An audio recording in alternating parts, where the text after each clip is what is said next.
अस्सलाम वालेकुम। कैसे हैं आप सब? उम्मीद करती हूँ आप सब बखैर तो आफ़ियत होंगे। अल्हम्दुलिल्लाह मैं भी ठीक-ठाक। चलिए आज कहानी स्टार्ट कर देते हैं। छोटी-सी कहानी है पर आप लोगों को ज़रूर पसंद आएगी। कहानी का नाम है ताई और ये एक ट्रांसलेट कहानी है। इसके राइटर हैं बिशंबर दास कौशिक और इसका जो तर्जुमा किया है, इसको जो ट्रांसलेट किया है वो प्रोफ़ेसर राम स्वरूप है।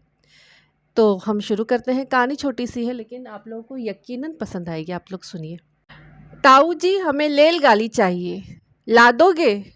रेलगाड़ी कहना चाहता है वो बच्चा। ये कहता हुआ एक 5 साल लड़का बाबू राम जी दास की तरफ दौड़ पड़ा। बाबू साहब ने दोनों बाजू फैलाकर कहा, हाँ बेटा ला देंगे। उनके ये कहते कहते लड़का उनके पास आ गया। उन्होंने उसे गोद में उठा लिया और उसका मुंह चूम लिया। क्या करेगा रेलगाड़ी का? लड़के ने जवाब दिया, उसमें बैठकर बली दूल जाएंगे, चुन्नी को भी ले जाएंगे, बाबूजी को नहीं ले जाएंगे। हमें रेलगाड़ी नहीं लाकर देते हैं। ताऊ जी तुम लाकर दोगे ना तो हम तुम्हें भी ले जाएंगे।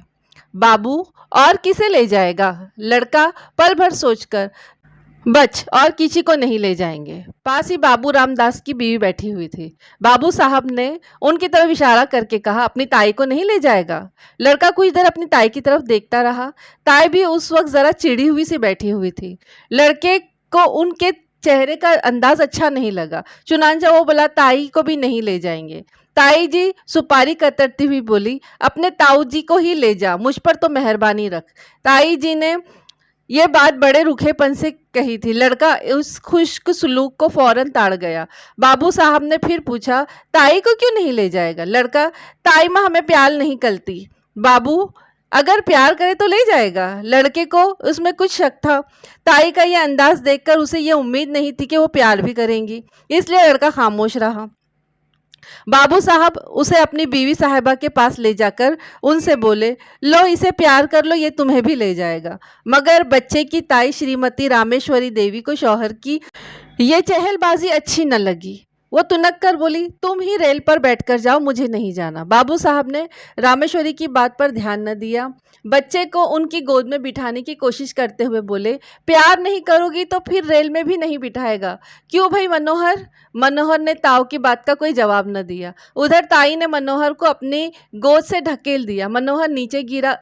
जिस्म पर तो कोई चोट नहीं लगी पर दिल पर चोट लग गई। लड़का रो पड़ा। बाबू साहब ने लड़के को गोद में उठाया, चुमकार पुचकार कर चुप कराया और उसके बाद उसे कुछ पैसे और रेलगाड़ी लाने का वादा करके छोड़ दिया। लड़का मनोहर डरी हुई निगाहों से अपनी ताई की तरफ ताकता हुआ वहां से चला गया। मनोहर के जाने के बाद बाबू रामजी दास रामेश्वरी से बोले, तुम्हारा ये कैसा सुलूक है? बच्चे को ढकेल दिया, जो उसको चोट लग जाती तो?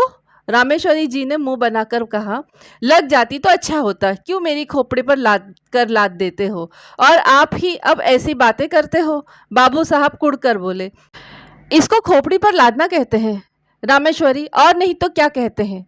तुम्हें तो अपने आगे किसी का सुख दुख सूझता ही नहीं, न जाने कब किसका जी कैसा होता है। तुम्हें इन बातों की तो कोई परवाह ही नहीं, अपनी चहल से काम है। बाबूराम ने कहा, बच्चों की प्यारी प्यारी बातें सुनकर तो जी चाहे कैसा ही क्यों ना हो खुश हो जाता है, मगर तुम्हारा दिल न मालूम कौन सी धात का बना हुआ है।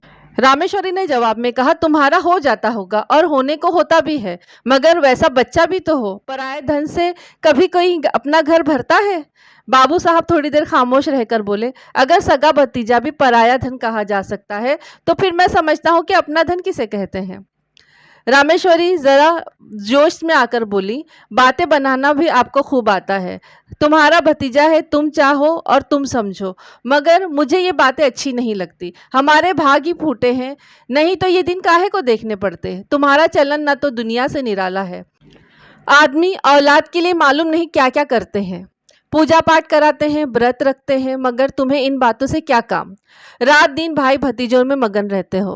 बाबू साहब के चेहरे पर नफरत के जज्बात झलकने लगे। उन्होंने कहा, पूजा पाठ व्रत सब ढकोसला है। जो चीज़ तकदीर में है ही नहीं वो पूजा पाठ से हरगिज हासिल नहीं हो सकती। मेरा तो ये अटल अकीदा है। श्रीमती जी कुछ कुछ रोने के लहजे में बोली, इसी अकीदे ने तो चौपट कर रखा है। ऐसे ही अकीदे पर सब बैठ जाएं तो काम कैसे चले। सब विश्वास पर ही बैठे रहें तो आदमी काहे को किसी की बात के लिए कोशिश करे। बाबू साहब ने सोचा कि बेवकूफ़ औरत के मुंह लगना भी ठीक नहीं है, इसीलिए उन्होंने बीवी की बात का कोई जवाब न दिया और वहां से टल गए। बाबू रामजी दास दौलतमंद आदमी थे, कपड़े की आढ़त का कारोबार करते हैं, लेकिन लेन देन भी उनका बहुत अच्छा है। उनका एक छोटा भाई है, उसका नाम है कृष्णदास। दोनों भाइयों का कुंबा एक ही जगह पर एक ही घर में रहता है। बाबू राम जी उसकी उम्र 35 साल के लगभग है और छोटे भाई कृष्णदास की उम्र तकरीबन 31 साल।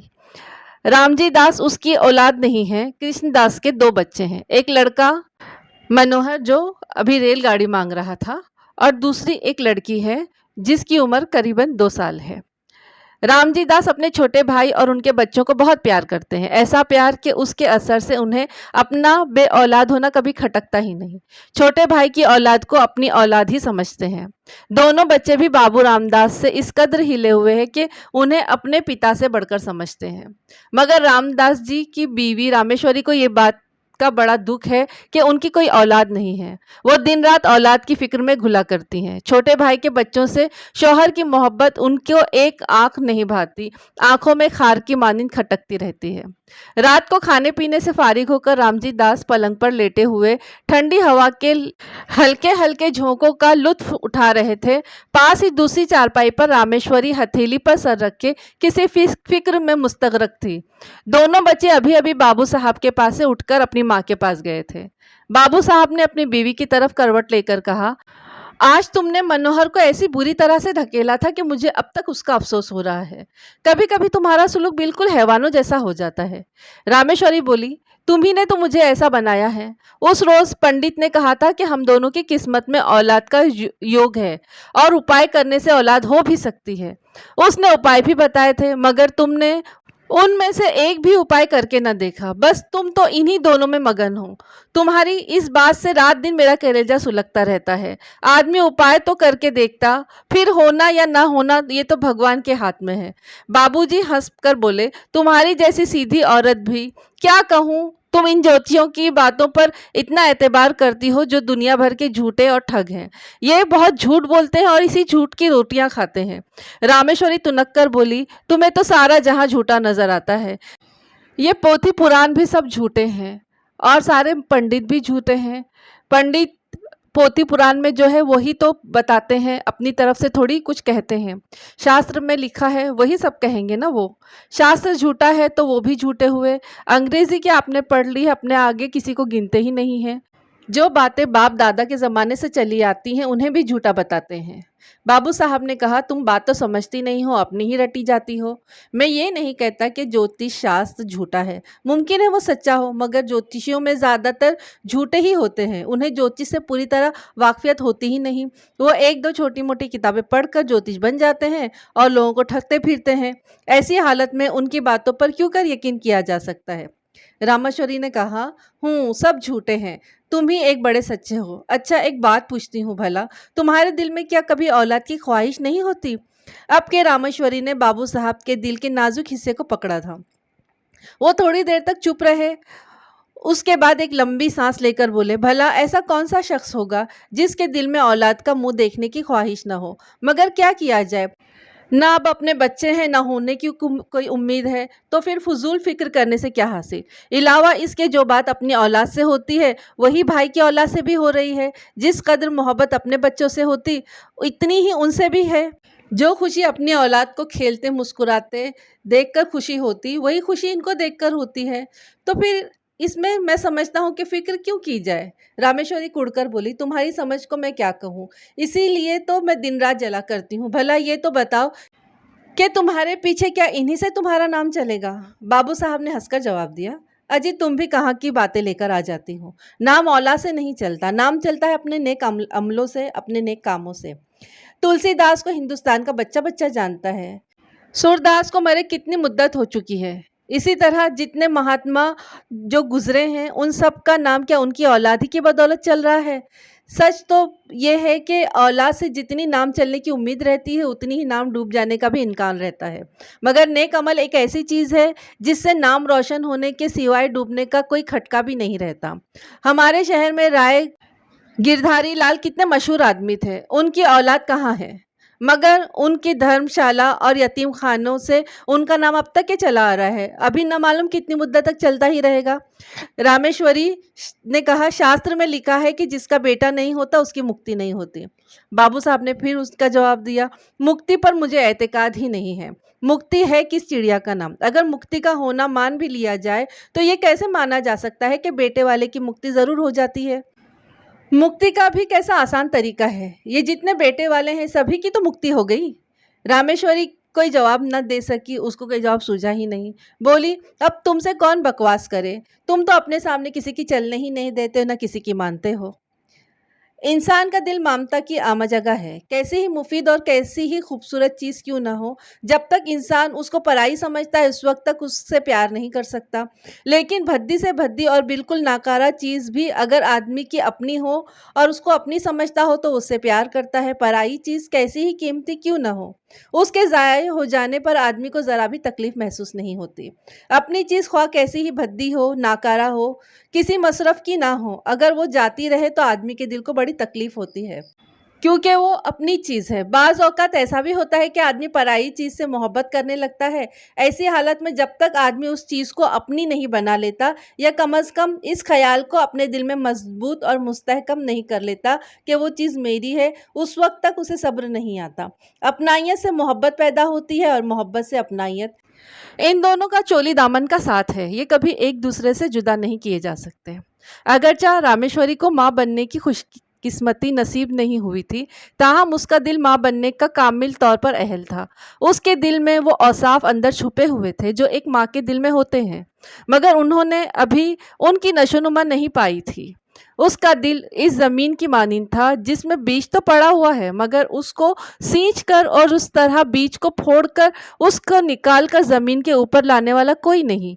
यही वजह थी कि उसका दिल इन बच्चों की तरफ मायल तो होता था, मगर जब भी उसे ये ध्यान आता था कि ये बच्चे मेरे नहीं दूसरे के हैं, उस वक्त उसके दिल में उनकी तरफ से इनाद पैदा हो जाता, नफ़रत पैदा हो जाती। बिलखुसूस इस वक्त उनका इनाद और बढ़ जाता जब वो देखती कि उसका शौहर उन बच्चों पर जान छिड़कता है जो उसके मतलब रामेश्वरी के नहीं है। शाम का वक्त था, रामेश्वरी खुली छत पर बैठी हवा खा रही थी। पास ही उसकी देवरानी भी बैठी थी। दोनों बच्चे दौड़ दौड़ कर खेल रहे थे। रामेश्वरी उनके खेल को देख रही थी। हवा में उड़ते हुए उनके बाल, कंवल की मानी शगुफ्ता, उनके नन्हे नन्हे चेहरे, उनकी प्यारी प्यारी तोतली बातें, उनका चिल्लाना, लौट जाना, भागना वगैरह वगैरह हरकतें उनके दिल को ठंडा कर रही थी कि यकायक मनोहर अपनी बहन को मारने दौड़ा। वो खिलखिलाती हुई रामेश्वरी की गोद में जा गिरी। उसके पीछे मनोहर भी दौड़ता हुआ आया, वो भी उसकी गोद में जा गिरा। रामेश्वरी इस वक्त सारा बुग़्ज़ इनाद भूल गई। उसने दोनों बच्चों को इस तरह अपने दिल से लगा लिया जैसे वो आदमी लगाता है जिसके अपने बच्चे हों या वो जो अपने बच्चों के लिए तरस रहा हो। उसने बड़ी तिश्नाकामी से दोनों को प्यार किया। उस वक्त कोई अगर नावाकिफ़ शख्स उसे देखता तो वो यही यकीन से कहता कि यह रामेश्वरी के बच्चे हैं और रामेश्वरी उनकी माँ है। दोनों बच्चे बहुत देर तक उसकी गोद में खेलते रहे। यकायक उसी वक्त किसी के आने की आहट पाकर बच्चों की माँ वहाँ से उठकर चली गई। मनोहर से रेलगाड़ी कहते हुए राम बाबूजी छत पर आए। उनकी आवाज़ सुनते ही दोनों बच्चे रामेश्वरी की गोद से तड़प कर निकल कर भागे। रामजी दास ने पहले दोनों को खूब प्यार किया, फिर बैठकर रेलगाड़ी दिखाने लगे। उधर रामेश्वरी की जैसे नींद सी टूटी। शौहर को बच्चों में मगन देखकर अब्रू तन गए। बच्चों की तरफ से दिल फिर से वही बुग़्ज़ और इनाद और नफरत से के जज्बात से फिर भर गया। बच्चों को रेलगाड़ी देकर बाबू साहब रामेश्वरी के पास आए और मुस्कुराकर बोले, आज तो तुम बच्चों को बड़ा प्यार कर रही थी, इससे मालूम होता है कि तुम्हारे दिल में भी बच्चों के लिए मोहब्बत ज़रूर है। रामेश्वरी को शौहर की ये बात बहुत बुरी लगी। उसे अपनी कमज़ोरी पर बहुत अफसोस हुआ। सिर्फ अफसोस ही नहीं बल्कि उसे अपने ऊपर बहुत गुस्सा भी आया, और अफसोस और गुस्सा शौहर की बातों से और ज़्यादा भी बढ़ गया। उसकी कमज़ोरी शौहर पर जाहिर हो गई। ये बात उसके लिए नाकाबिले बर्दाश्त हो गई। रामजी दास बोले, इसीलिए तो मैं कहता हूँ कि अपनी औलाद के लिए सोचकर फजूल में अपनी सेहत खराब करना फजूल है। अगर तुम इनसे मोहब्बत करने लगो तो तुम्हें यही अपनी औलाद मालूम होने लगेंगे। मुझे इस बात की खुशी है कि तुम उनसे मोहब्बत करना सीख रही हो। ये बात बाबू साहब ने तो बहुत साफ दिल से कही थी, मगर रामेश्वरी को इसमें तंज के तीर मालूम हुए। उसने कुड़कर अपने दिल में कहा, इन्हें मौत भी नहीं आती, मर जाए पाप कटे। आठों पहर आंखों के सामने रहने से प्यार करने को तो जी ललचा ही उठता है, उनके मारे कलेजा और भी जला करता है। बाबू साहब ने बीवी को खामोश देखकर कहा, अब झेपने से क्या फायदा, अपनी मोहब्बत को छुपाने की कोशिश करना ला हासिल है, छुपाने की जरूरत भी क्या है। रामेश्वरी जल भुनकर बोली, मुझे क्या पड़ी है जो मैं मोहब्बत करूं, तुम्ही को उनकी मोहब्बत मुबारक हो। निगोड़े आप ही आ के घुसते हैं। एक घर में रहने से कभी कभी हंसना बोलना भी पड़ता है। अभी परसों जरा यूं ही ढकेल दिया, उस पर तुमने सैकड़ों बातें सुनाई। संकट में जान है मेरी, यूं भी चैन नहीं और वो भी चैन नहीं। बाबू साहब को बीवी की बातें सुनकर बड़ा गुस्सा आया। उन्होंने करख्त लहजे में कहा, मालूम नहीं कैसे दिल की औरत है, अभी अच्छी खासी बैठी बच्चों को प्यार कर रही थी, मेरे आते ही गिरगिट की तरह रंग बदलने लगी। अपनी मर्जी से ख्वाह कुछ भी करे, मगर मेरे बोलने से बिल्लियां उछलती हैं। मालूम नहीं मेरी बातों में कौन सा जहर घुला हुआ रहता है। अगर मेरा कहना इतना ही बुरा मालूम होता है तो न कहूँगा कुछ भी, मगर इतना याद रखो, अब जो मेरे बच्चों को निगोड़े सिगोड़े वगैरह जैसे अल्फाज से उनको बुलाया तो तुमसे ये बच्चे मुझे कहीं ज्यादा प्यारे हैं। रामेश्वरी ने उसका कोई जवाब न दिया और अपने दिल की जलन और गुस्सा को अपनी आंखों के जरिए निकालने लगी। जो जो बाबू रामजी दास की मोहब्बत बच्चों से बढ़ती जा रही थी, रामेश्वरी का बुग़्ज़ और इनाद और नफरत ज्यादा से ज्यादा होती जा रही थी। अक्सर बच्चों के लिए मियाँ बीवी में कहा सुनी हो जाती थी और रामेश्वरी को शौहर की सख्त सुस्त सुननी पड़ती थी।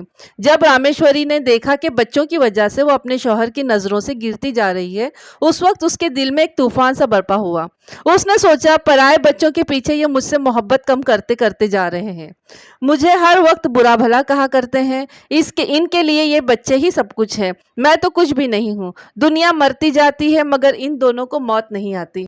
ये पैदा होते ही मर क्यों न गए, न ये होते न मुझे ये दिन देखने पड़ते। जिस दिन ये मरेंगे घी के चिराग जलाऊंगी। इन बच्चों ने ही मेरे घर का सत्यानाश कर रखा है। यूं ही कुछ दिन गुजरे। एक दिन हस्बे मामूल रामेश्वरी छत पर अकेली बैठी हुई थी।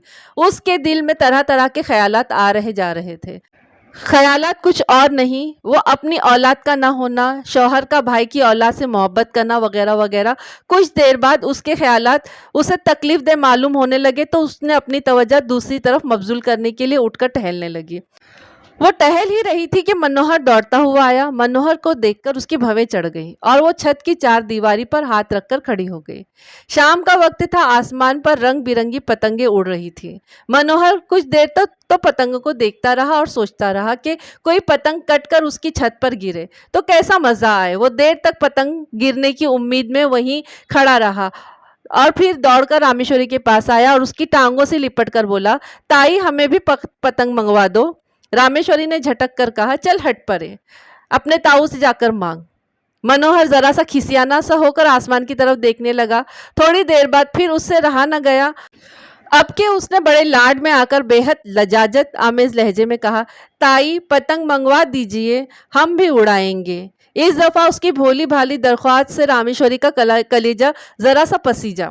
वो कुछ देर तक उसकी तरफ टकटकी बांधे निगाहों से देखती रही। फिर उसने एक लंबी सांस लेकर दिल में कहा, अगर ये मेरा बेटा होता तो आज मुझसे बढ़कर खुशनसीब कोई औरत दुनिया में ना होती। निगोड़ा मारा कितना खूबसूरत है और कैसी प्यारी प्यारी बातें करता है। जी चाहता है मैं उठाकर अपनी छाती से लगा लूं। ये सोचकर वो उसके सर पर हाथ फेरने ही वाली थी कि इतने में मनोहर उसे खामोश देखकर बोला, तुम हमें पतंग मंगवा कर नहीं दोगी तो हम ताऊ जी से कहकर तुम्हें पिटवा देंगे। अगरचे बच्चे की इस भोली बात में भी बड़ी हलावत थी, मगर रामेश्वरी का चेहरा मारे गुस्से के तमतमा उठा। वो उसे झिड़क कर बोली, जा कह दे अपने ताऊ जी से, देखो वो मेरा क्या बिगाड़ लेंगे। मनोहर डर कर उसके पास से दूर हट गया और फिर वो तीक्ष्ण निगाहों से आसमान में उड़ते हुए पतंग को देखने लगा। इधर रामेश्वरी ने सोचा, ये सब ताऊ जी के लाड़ प्यार का नतीजा है कि बालिश भर का लड़का मुझे धमकाता है। ईश्वर करे इस दुलार पर, इस प्यार पर बिजली टूटे। उसी लम्हे एक पतंग आसमान से टूटकर इसी छत की तरफ आई और रामेश्वरी के ऊपर से होते हुए मुंडेर की तरफ गई। छत के चारों तरफ दीवार बनी हुई थी जहां रामेश्वरी खड़ी थी। सिर्फ एक दरवाजा था जिसके रास्ते मुंडेर पर आया जाया जा सकता था। रामेश्वरी इस दरवाजे से लगी हुई खड़ी थी। मनोहर ने पतंग को मुंडेर पर जाते देखा। पतंग पकड़ने के लिए वो दौड़कर मुंडेर की तरफ चला गया। रामेश्वरी खड़ी देखती रही। मनोहर उसके पास से होकर मुंडेर पर चला गया और उससे 2 फुट के फासले पर खड़ा होकर पतंग को देखने लगा। पतंग छज्जे पर से होती हुई मकान के सहन में जाकर गिर गई। एक पांव छज्जे के मुंडेर पर रखकर मनोहर ने नीचे सहन में झांका और पतंग को सहन में गिरते देखकर मारे खुशी के फूला न समाया। वो नीचे जाने की जल्दी में मुड़ा, मगर मुड़ते वक्त मुंडेर पर से उसका एक पांव फिसल गया और वो नीचे चला गया। नीचे जाते जाते दोनों हाथ उसकी मुंडेर पर आ गए। वो इसे पकड़कर लटक गया और रामेश्वरी की तरफ देखकर चिल्लाया, ताई। रामेश्वरी ने धड़कते दिल से इस सानेह को देखा। उसके दिल में आया, अच्छा है, मर जाने दो, सदा के लिए पाप कट जाएगा। यही सोचकर वो 1 मिनट के लिए रुकी। उधर मनोहर के हाथ मुंडेर पर से फिसलने लगे। वो बेहद खौफजदा और इल्तिजाई आमेज निगाहों से रामेश्वरी की तरफ देखकर चिल्लाया, अरे ताई। रामेश्वर की आंखें मनोहर की आंखों से जाकर मिली। मनोहर की वो दर्दनाक निगाह देखकर रामेश्वरी का कलेजा मुंह को आ गया। उसने बेताब होकर मनोहर को पकड़ने के लिए अपना हाथ बढ़ाया। उसके हाथ मनोहर के हाथ तक पहुंचे ही थे कि मनोहर के हाथ से मुंडेर छूट गई। वो नीचे आकर गिर गया। रामेश्वरी चीख मारकर छज्जे पर गिर पड़ी। रामेश्वरी 1 हफ्ते तक बुखार में बेहोश पड़ी रही। कभी कभी वो जोर से चिल्ला उठती और कहने लगती, देखो देखो, गिरा जा रहा है, उसे बचाओ, दौड़ो, मेरे मनोहर को बचा लो। कभी वो कहती, बेटा मनोहर, मैं तुझे नहीं बचा पाई। हाँ, मैं चाहती तो तुझे बचा सकती थी, मैंने देर कर दी। मनोहर की टांग उखड़ गई थी, टांग बिठा दी गई। वो रफ्ता रफ्ता फिर अपनी असली हालत में आने लगा था। 1 हफ्ते बाद रामेश्वरी का बुखार हल्का हुआ। जब अच्छी तरह होश आया तो उसने पूछा, मनोहर कैसा है? रामजी दास ने जवाब दिया, अच्छा है। रामेश्वरी ने कहा, उसे मेरे पास लेकर आओ। मनोहर रामेश्वरी के पास लाया गया। रामेश्वरी ने उसे बड़े प्यार से सीने से लगाया। आंखों से आंसू की झड़ी लगी हुई थी, हिचकियों से गला रूंध गया था। रामेश्वरी कुछ दिनों बाद बिल्कुल तंदुरुस्त हो गई। अब मनोहर की बहन चिन्नी की तरफ से भी उसके दिल में कोई बुग़्ज़ या नफरत नहीं थी और मनोहर तो उसकी जान हो गया था। अब उसके बगैर एक लम्हा भी उसे चैन नहीं पड़ता है। ये थी हमारी कहानी, बस इतनी ही कहानी। अब मिलते हैं इंशाल्लाह अगली कहानी के साथ में। आप लोग दुआ में याद रखिए, अपना खूब ख्याल रखिए, सब्सक्राइब करिए, लाइक करिए और कमेंट्स करिए और मुझे दुआओं में याद रखिए। मिलते हैं अगली कहानी के साथ में। अस्सलाम वालेकुम, अल्लाह हाफ़िज़।